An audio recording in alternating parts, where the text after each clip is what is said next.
Hello guys, जय जगन्नाथ। ओडिया झील channel को आपन को बहुत बहुत स्वागत। तो आज मैं बनवा को जाऊँगी चकुली पिठा, जोटा कि ओडिया मानकर बहुत फेवरेट पिठा होता है और या समस्त स्नैक्स सहित या सकाल ब्रेकफास्ट सहित यूज करती। तो से चकुली पिठा बनवाई मुझे चोपा छड़ा बिरी आप सब मन रखिथे जी बिरी ने तार डबल चाउल नहीं धरी नि गोटे कप आप बिरी नौ तो आप कप्रे 2 कप चाउल नहीं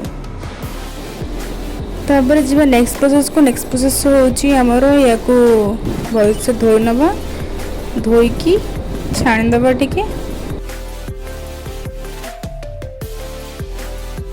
तो देखो या मैं भल भाव धोई नहीं धोई नेलापर या मुझे अल्प पानी देकी या 2 घंटा रेस्ट छाड़देवी जेहेतु जहाद्वारा बिरी आमर टे फुलीज और चाउल भी अल्प किसी बतुरी जीव। तो ये मोर 2 घंटा हो सारी या नेक्स्ट प्रोसेस को जीवी।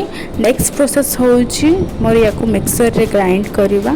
तो मुझे मिक्सर रे ग्राइंड करने बाहर कर गोटे कथा मन रखिए मिक्सर रे जो ग्राइंड करेंगे से अधिका पानी बिल्कुल देवें। एमती देखो मुझे अल्प पानी देना एमती अल्प पानी दे या ग्राइंड करें कारण बेसी पतला कले आम चकुली पिठा बटर ठीक भाव हो पारे अल्प अल्प पानी देकी आपन ताको ग्राइंड करेंगे।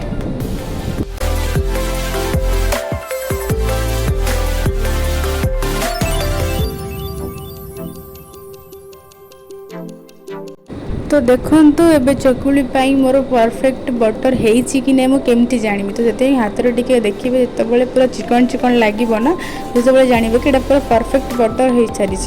तो ये मोर चिकन पूरा हो जाए देन ए मुझे गोटे पिंछा को काढ़ी दूची ग्राइंड कलापर या मुझे छाड़ी 6 घंटा कारण मत सका ब्रेकफास्ट करवार तो से मुझे राति ग्राइंड करके रखी सका ब्रेकफास्ट करी बोली। तो देखो ये मोर बटरटा केमती टे मोटा हो सारी बिरी आमर बहुत बढ़िया भाव फुली सारी।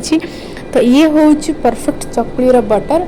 तो देन जी आम नेक्स्ट प्रोसेस से किसी अल्प लुण देकी मुझे लुण पकई नी तो ये लुण मिक्स पकईकी अल्प पानी देकी आम ताकू टिके भल भाव मिक्स करदबा।